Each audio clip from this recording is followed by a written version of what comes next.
The early 2000s was filled with developers pushing out a bunch of games centered around only children. Remember, this is back when kids didn't just play Fortnite and Minecraft. And while this was happening, the toys to life genre took over. In early 2011, Activision released Skylanders: Spyro's Adventure, which acted as a successor game to reboot the Spyro franchise. It was an instant success due to the innovative playstyle of incorporating toys and video games. So what went wrong? Well, if you didn't hear, Activision published it. Following the success of the first game, we got Giants, Swap Force, Trap Team, Superchargers, and the last game, Imaginators, which ended up being the last time we ever saw Skylanders. Besides mobile games, but who cares about those? We got Skylanders games back to back for 6 years. Activision is already known for completely wiping out the potential for a video game franchise to maintain the quality that was once up to standards and completely obliterating it by pushing out game after game after game every single year. Like, do you notice how there's a Call of Duty game every single year?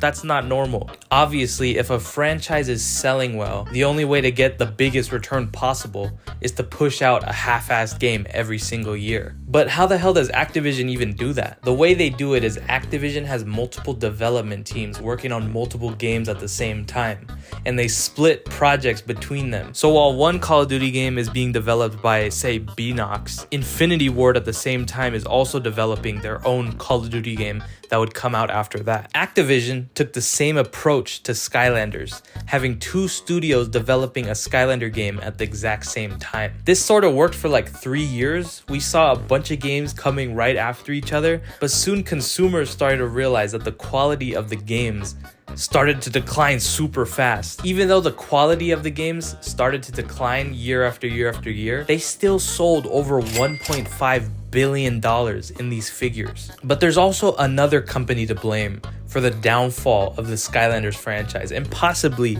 the entire Toys to Life franchise. Disney. On August 18th, 2013, following the release of Skylanders Giants, Disney released their own video game called Disney Infinity. This game also used the same Toys to Life magic as Skylanders, but with one advantage. They were freaking Disney characters. So even someone that's not even exposed to the Toys to Life genre, someone that doesn't even play video games, they could easily spot one of these characters on the shelves and instantly know who it was and want to buy that figure. So the only reason Disney had an upper hand in this market is purely the fact that people already recognized their characters. But even though Disney had the upper hand in terms of character recognition, Skylanders had the upper hand because they already had a fan base of consumers who were already familiar with video games. This battle between Skylanders and Disney Infinity sparked a big boom in the Toys to Life market. Soon after, Nintendo announced their own line of figures called Amiibos, which are still around now. Nintendo tried to make it so these figures had value in their video games, but ultimately people still just buy these because they're collectible and people like these characters. Similar to Disney Infinity. But honestly, Disney Infinity characters, I don't know, they're kind of ugly. Lego also tried to tap into this market with their own Toys to Life game titled Lego Dimensions. Honestly, it just felt like the traditional Lego games that were already out. They just try to like force people to buy the figures to play as these characters in the game. And they actually had cool franchises though. They had Back to the Future, Ghostbusters, Scooby-Doo, whatever the frig else. They had hella. But still, consumers weren't really satisfied with that game. And we all know that competition drives markets. Competition forces people to compete and innovate better and have better products. But also, competition also creates oversaturation. Literally, the shelves in every video game aisle were ugly for like 4 years. Skylanders, Disney Infinity, Amiibo, and Lego Dimensions just crammed into a single aisle.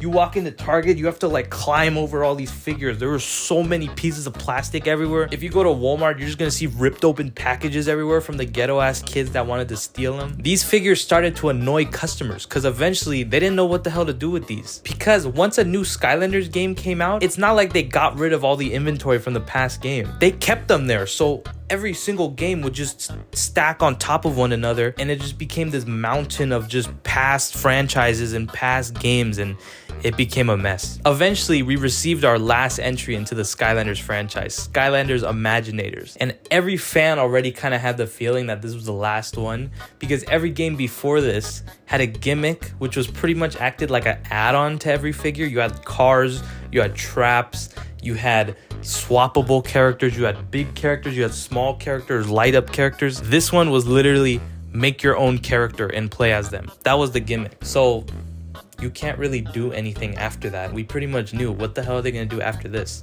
and they didn't do anything after that. The Skylanders franchise and the Toys to Life era of video games was really special, but also chaotic at the same time. It was fun to see what innovations these companies would come out with every year, but it ended on a bitter note with the oversaturation of a once simple concept.